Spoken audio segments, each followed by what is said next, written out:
So hi everyone, welcome back to the channel simplified education. आज हम करने वाले हैं एक स्टूडेंट की ऑनेस्ट रिव्यू, यानी कि उसकी ऑनेस्ट टॉक। तो हमारे सामने है इग्नू का student. So welcome to our channel सबसे पहले तो। Thank you. एंड अगर आप CUET 2023 एस्पिरेंट से लेकिन आपको सीट नहीं मिली, तो आप DU या SUL या इग्नू में जाने का अगर सोच रहे हो तो आई थिंक ये वीडियो पहले देख लेना, क्योंकि इसके बाद शायद आपका मन बदल जाए। क्योंकि थोड़ी सी रियलिटी है, थोड़ी सी बोलो सच्चाई है। तो शुरू से देखते हैं। तो मेरे सामने है इग्नू की स्टूडेंट। तो सबसे पहले तो इग्नू की आप फुल फॉर्म बताएंगी? Okay, so hello everyone. तो जैसे कि आप सबको पता होगा और कुछ लोगों को नहीं पता होगा, तो मैं बता देती हूँ। और इग्नू की फुल फॉर्म है Indira Gandhi National Open University. Okay, so ये ओपन यूनिवर्सिटी में कितने दिन जाना होता है वीक में? ओके, तो जैसे आपको पता होगा DUSL में सैटरडे संडे क्लासेस होती हैं या ओनली सैटरडे रहती है, और इग्नू में सिर्फ संडे संडे क्लास रहती है। सो संडे पूरा 8 hours, 7 hours, how many hours in a day? It depends कि आपकी जो क्लासेस का आपको शेड्यूल मिला है उसकी टाइमिंग कहाँ कितने से कितने बजे से कितने बजे तक है। वैसे नॉर्मली टाइमिंग्स जो रहती है वो सुबह 9 o'clock से शाम को 3-4 बजे तक रहती है। ग्रेट। तो आपने DU SOL क्यों नहीं लिया? बाय इग्नू? ओके, सो अगर मैं अपना बताऊं तो प्रॉपर गाइडेंस नहीं थी, प्लस मेरी एडमिशन की जो डेट्स थी वो निकल गई थी, और मुझे एक न्यू सब्जेक्ट एक्सप्लोर करना था, साइकोलॉजी, जो कि DUSL में अवेलेबल नहीं है। आपको पता होगा DUSL में ज़्यादा स्पेशलाइजेशन और सब्जेक्ट्स वगैरह अवेलेबल नहीं है कॉरेस्पॉन्डेंस में। जो भी BA जनरल हो गया, BCom वगैरह हो गया, उसमें जो नॉर्मल सब्जेक्ट्स रहते हैं, बिजनेस, इकोनॉमिक्स, हिस्ट्री वगैरह, ये सब रहते हैं। और बाकी ज़्यादा सब्जेक्ट्स नहीं है, जैसे साइकोलॉजी हो गया, एंथ्रोपोलॉजी हो गया, एक्सेट्रा। तो इसलिए मैंने इग्नू चूज़ किया, क्योंकि उसमें उस टाइम एक नया न्यू प्रोग्राम बना था, BAG करके, जिसको बैक बोला जाता है, BA जनरल उसकी फुल फॉर्म है। तो उसमें काफ़ी सारी अवेलेबल थे सब्जेक्ट जो कि आप चूज़ कर सकते हैं। एबिलिटी एनहांसमेंट स्किल का अलग होता है। टोटल आपके 8 सब्जेक्ट्स रहते हैं। तो उस टाइम हमें बोला गया था कि आपका सेमेस्टर वाइज होगा, लेकिन सेमेस्टर वाइज नहीं हो पाया कुछ फॉर सम रीज़न। तो टर्म एंड एग्जामिनेशन ही हुआ। टर्म एंड एग्जामिनेशन मीन्स कि आपका जो 12 महीने का जो आपको साल एंड हो जाता है, तो टर्म एंड एग्जामिनेशन होता है फर्स्ट और सेकेंड सेमेस्टर का। और इग्नू में जो है टू से टू एडमिशन साइकिल चलती हैं। पहली चलती है जून वाली और दूसरी चलती है दिसंबर वाली। तो आप किसी में भी एडमिशन ले सकते हैं। आई मीन दिसंबर वाली जनवरी से दिसंबर तक रहेगी, और जो जून वाली है वो जून से जून में रहेगी। तो उसका मैंने इसलिए लिया क्योंकि मुझे सब्जेक्ट एक न्यू एक्सप्लोर करना था, तो मैंने साइकोलॉजी लिया। मतलब मेन जो मेरा मेन सब्जेक्ट है psychology and economics. Okay, so psychology and economics, तो बहुत सारे रेगुलर कॉलेजेस हैं जो ऑफर करते हैं, लाइक लेडी श्री राम, दौलत राम। तो आपने वो प्रेफर क्यों नहीं की? और व्हाई नॉट प्राइवेट? मैंने इसलिए प्रेफर नहीं किया क्योंकि मैं साइड बाय साइड कुछ और करना चाहती थी। तो ऐसे मतलब कोई बहुत स्टूडेंट्स होते हैं, लाइक जिनको कोई और स्किल का कोर्स करना होता है, कोई और प्रोफेशनल कोर्स करना होता है, लाइक होटल मैनेजमेंट हो गया या समथिंग, कुछ भी हो गया, कंप्यूटर कोर्स हो गया। और हर किसी के पेरेंट्स फैमिली वाले भी नहीं प्रेफर करते हैं कि तू रेगुलर कॉलेज नहीं जाएगा या समथिंग, ऐसा कुछ था। तो इसलिए मैंने रेगुलर नहीं चूज़ किया। बट आई डोंट रिग्रेट कि ठीक है मैंने रेगुलर नहीं किया। बट अगर आप चूज़ करें, बाद में जाके सोचेंगे तो आपको लगेगा यार, क्योंकि रेगुलर की वैल्यू है। रेगुलर में आपको क्या होता है कि रेगुलर में आपका प्रॉपर एंगेजमेंट रहता है अपने टीचर्स के साथ, आपकी स्टडीज़ बहुत अच्छे से चलती है, आपको क्लासेस डेली मिलती हैं, उसकी वजह से आपकी स्टडीज़ तो अच्छी चल रही होती है, बट आपका एंगेजमेंट जो आपके फ्रेंड्स वगैरह हैं और बाकी चीज़ों के साथ भी बहुत सही रहता है, क्योंकि आपको काफ़ी चीज़ें सीखने को मिलती हैं, बहुत चीज़ें पता लगती है, आप बाहर जाते हो और आप एक मतलब एक आपकी न्यू लाइफ स्टार्ट होती है जब आप कॉलेज जाते हो, ठीक है? अगर आप ओपन से करते हो तो ठीक है, आप कोई और कोर्स कर रहे हो तो आप ओपन चूज़ करो, बट रेगुलर की वैल्यू है, क्योंकि आपको इंटर्नशिप्स वगैरह का भी और कॉलेजेस के पैकेजेस होते हैं, कनेक्टिविटी होती है, सब कुछ, तो वो बेटर है। तो गाइस, रेगुलर इसीलिए बेटर नहीं है क्योंकि ट्रैवलिंग करनी पड़ती है या कुछ। रेगुलर में आपको बहुत एक्सपोजर और बहुत सारी जॉब अपॉर्चुनिटीज मिलती है जो शायद ओपन में राइट। कहीं ना कहीं रह जाए। सो अगला कोई फायदे, प्रॉस, आपकी डिग्री के कुछ प्रॉस हैं या फिर कुछ कॉन्स हैं, अगर तो वो बताइए ताकि ओके, सिलेक्ट तो मैंने करने से आपको पहले एडमिशन का बता दिया, राइट? जून और एडमिशन साइकिल अगर आपको पता होगी, जून और जनवरी वाली साइकिल रहती है, ठीक है? और प्रोज़ ये हैं यहाँ के कि प्रोस नॉर्मली प्रोस हो गया कि आप साइड बाय साइड कुछ और कर सकते हैं। संडे संडे आपकी क्लास होगी, अगर आप जॉब कर रहे हैं या साथ में कोई कोर्स कर रहे हैं तो आप इज़िली मैनेज कर लेंगे। एंड सेकंड प्रो है ये है कि आप रीजनल सेंटर जो है 3 रीजनल सेंटर होते हैं, RC1, RC2, RC3 जो भी आपके लोकेशन के हिसाब से सूटेबल रहेगा, आप वो वाला RC जो है वो चूज़ कर सकते हैं। एंड बाकी प्रोस ये रह गया। ओके। तो इग्नू के प्रोस जो मुझे लगता है, पहला ये है कि आप साइड बाय साइड और कुछ कर सकते हैं। वो आप ड्यूएसएल के साथ भी कर सकते हैं, ठीक है?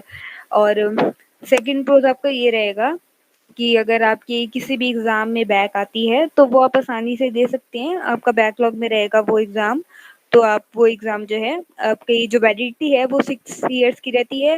लाइक अगर आपने 19 में एडमिशन ली है, तो आपकी 2026 तक 2025 तक रहेगी वैलिडिटी, और अगर आपने 20 में लिया है, तो ऐसे ही आपकी वैलिडिटी जो है वो 26 तक रहेगी। हुँ। और प्रोस की बात करें कि अगर आपको साइड बाय साइड कोई एग्ज़ाम की तैयारी करनी है लाइक सीए या नीट या पार्शियल ड्रॉप लेना है, तो इग्नू या एसवाईएल बेटर है। अगर कोई और कोर्स करना है तो भी बेटर है। बट हाँ, अगर आप सिर्फ आलस के मारे कॉलेज नहीं जाना चाहते या फिर ये सोच रहे हो कि एक ही दिन तो जाना, तो yes it's not okay. Okay, okay, so next हम बात करते हैं कॉन्स के बारे में। ओके। तो कॉन्स जो मैं आपको पहला कॉन बताती हूँ वो ये है कि आपको लाइक मैं आपको स्टार्टिंग से बताती हूँ, जब आपकी बुक्स जो है वो 2 फॉर्म में मिलती है, एक प्रिंटेड फॉर्म हो गया, और एक डिजिटल फॉर्म हो गया। अगर आप प्रिंटेड फॉर्म के लिए जो है आप सिलेक्ट करते हैं, तो आपकी जो बुक्स है वो टाइम पे डिलीवर नहीं होती है। कई बार तो एग्ज़ाम्स भी हो जाते हैं और ईयर भी निकल जाता है, बुक्स उसके बाद डिलीवर होती हैं या होती ही नहीं है। जो ट्रैकिंग स्टेटस है कई बार तो वो भी नहीं पता लगता, और आपको बुक्स जो है अपने रीजनल सेंटर लेने जानी पड़ती है अगर वो आपके घर पे नहीं आती है, क्योंकि आपको कोई नोटिफिकेशन या मैसेज वगैरह नहीं आएगा कि हाँ यार आपकी बुक्स आ चुकी है, आप लेने आ जाओ। तो आपको आरसी के चक्कर बहुत लगाने पड़ते हैं। दूसरा, असाइनमेंट के और एग्ज़ाम्स के मार्क्स ग्रेड कार्ड में टाइमली अपडेट नहीं होते हैं, तो उसकी वजह से भी आपको स्टडी सेंटर के चक्कर लगाने पड़ेंगे, रीजनल सेंटर के चक्कर लगाने पड़ेंगे बार-बार कि अपडेट कर दो, वो बोलेगा स्टडी सेंटर जाओ, नहीं अपडेट कर दो। फिर आप असाइनमेंट्स अपने सबमिट करेंगे जब वो ऑनलाइन मोड पे होंगे, आपको मेल मिलती है ऑनलाइन मोड पे आप करते हैं, तो उसके असाइनमेंट के मार्क्स बहुत लेट अपडेट होते हैं, कई बारी तो होते ही नहीं है, फिर आप बार-बार जाओगे, फिर आपको स्टडी सेंटर बोला जाएगा आप रीसबमिट करो, तो बहुत लंबा प्रोसेस हो जाता है। इसलिए जो इग्नू का मैनेजमेंट है वो इस चीज़ में इतना अच्छा नहीं है, क्योंकि टाइमली मार्क्स अपडेट होना और नोटिफिकेशन प्रॉपर्ली नहीं आना, तो ये सब बहुत इश्यूज़ जो है वो आपको फेस करने पड़ेंगे अगर आप इग्नू में एडमिशन लेने का सोच रहे हैं तो। Okay, so next there is a quick up round, मतलब आपको जवाब देना है येस और नो, ठीक है? ओके, सो एग्ज़ाम डिलेड होते हैं नहीं, येस और नो?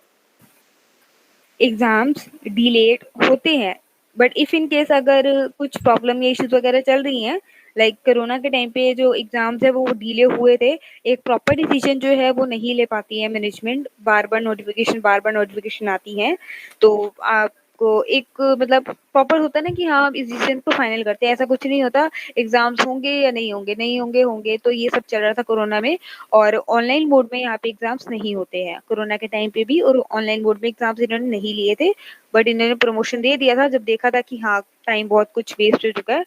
और एक और बात, सेकंड ईयर के एग्ज़ाम्स भी जो थे वो नेक्स्ट ईयर हुए थे, जिस टाइम पे होने थे उस टाइम नहीं हुए, और सेकंड ईयर के एग्ज़ाम्स एग्ज़ाम्स के बाद ही 3 महीने बाद ही इन्होंने थर्ड ईयर के एग्ज़ाम्स लिए। बट उस टाइम कोरोना का टाइम चल रहा था, तो मैं आपको उस बारे में बता रही हूँ, ओके, ऐसा सो हुआ। ये तो ओनली प्लीज़ येस और नो में बताना फटाफट। सो रिज़ल्ट डिले होती है, येस और नो? रिज़ल्ट यस होते हैं delay. Okay, so any regret, yes और नो? रिग्रेट है, क्योंकि डीयूएसएल की तरह मैनेजमेंट सिस्टम इतना अच्छा नहीं है इग्नू का। डीयूएसएल का बहुत अच्छा मैनेजमेंट है, बट आपको ये है कि यहाँ पे आपको असाइनमेंट भी बनाने पड़ते हैं, जो कि 100 नंबर के होते हैं, उनमें अलग से आपको स्कोर करना है। पासिंग मार्क्स वो कंपल्सरी है सबमिट करने। तो असाइनमेंट्स के बारे में तो आपको मैंने बता दिया क्या सबमिशन प्रोसेस है और क्या उनका रिजल्ट का क्या जो भी है। और बैकलॉग्स अगर वगैरह आएँगी तो बैकलॉग में ही रहेंगी। आपकी 6 साल की वैलिडिटी होती है, वो आपका एक एडवांटेज है, आप कभी भी दे सकते हैं और अब नेक्स्ट सेम जो ईयर है आप उसमें ऑटोमेटिकली पास आउट हो जाते हैं। नेक्स्ट मतलब आप उसमें एडमिशन ले सकते हैं, बट आपको जैसे अगर फर्स्ट ईयर में बैक आई है, तो उसके जो एग्ज़ाम्स हैं वो बैकलॉग में रहेंगे, आप 6 साल के अंदर-अंदर वो सब क्लियर कर सकते हैं। और एग्ज़ाम्स जो हैं, एग्ज़ाम्स के क्वेश्चन पेपर इतने टफ नहीं आते हैं, बहुत ईज़ी आते हैं, असाइनमेंट में से भी क्वेश्चन आते हैं। तो और जो इग्नू का स्टडी मटेरियल है that is enough for study. आपको कोई भी एक्स्ट्रा जो काफ़ी सारे गुली बाबा और काफ़ी सारी कंपनीज़ है जो प्रोवाइड करते हैं आपको गाइड्स वगैरह, तो आप वो ले सकते हैं, लेकिन ज़रूरत ही नहीं है क्योंकि इग्नू का स्टडी मटेरियल इनफ होता है पढ़ने के लिए। So any placements provided by your college? Yes or no? No, open university से प्लेसमेंट्स नहीं प्रोवाइड होती हैं, बट हाँ कुछ मास्टर्स प्रोग्राम या कुछ प्रोफेशनल प्रोग्राम या ऑनर्स वाले, उनमें मैंने देखा है कि कुछ मैंने नोटिफिकेशन देखी है, उनमें प्लेसमेंट असिस्टेंट वगैरह किसी को दिया जाता होगा, लेकिन जो जनरल होते हैं लाइक बीए, बीकॉम वगैरह, इन सब में प्लेसमेंट वगैरह का कोई असिस्टेंस नहीं रहता है आपके लिए। Okay, so out of 5, how many ratings will you? Okay, out of 5, I will give 2.5 rating because of the management system and जो बाकी मैंने सब बताया। बाकी अगर स्टडी की बात करी जाए तो स्टडी सही है, सब कुछ सही है। आपकी सेल्फ स्टडी ज़्यादा मैटर करती है इसमें, अगर आप उस चीज़ के लिए कंफर्टेबल है। बाकी लेकिन आपको जो इश्यूज़ फेस करने पड़ते हैं that is very bad thing. तो उस चक्कर में मैं 5 में से 2.5 रेटिंग दूँगी। Okay, so I think that's it. तो ये जो छोटा सा इंट्रोडक्शन था, अगर आप इग्नू में जाने का सोच रहे हो तो एक बार इस वीडियो को अच्छे से दोबारा देख लेना। In case if you have any kind of doubt तो कमेंट सेक्शन में ज़रूर बताना। मैं एक लाइव सेशन ले आऊँगी इन्हीं के साथ, जिनमें आप लाइव चैट में अपने डाउट्स पूछ सकते हैं, इग्नू से रिलेटेड जितने भी डाउट्स हैं। एंड कुछ भी डाउट हो तो कमेंट्स में बताना। वीडियो अच्छी लगे तो वीडियो को लाइक कर देना, चैनल को सब्सक्राइब कर देना। एंड नेक्स्ट वीडियो होगी हमारी honest review of a DU-SOS student, तो वो देखना मत भूलना। ठीक है, so thank you so much for having us. Thank yes, you. हम लाइव लेके आएँगे और अगर आपको कोई भी डाउट होता है तो आप फ्रैंकली हमसे कुछ भी पूछ सकते हो। मैं आपका सारे डाउट्स वगैरह सब कुछ सॉल्व करने की कोशिश करूँगी। थैंक यू सो मच यहाँ पे आने के लिए, हमें अपना वक्त देने के लिए। एंड लास्ट रिमाइंडर, DU-SOL की फॉर्म 31 अगस्त तक खुले हुए हैं, तो अगर नहीं मिली है सीट तो go and fill that form right now. ठीक है, तो thank you so much and welcome. Bye bye. Bye guys.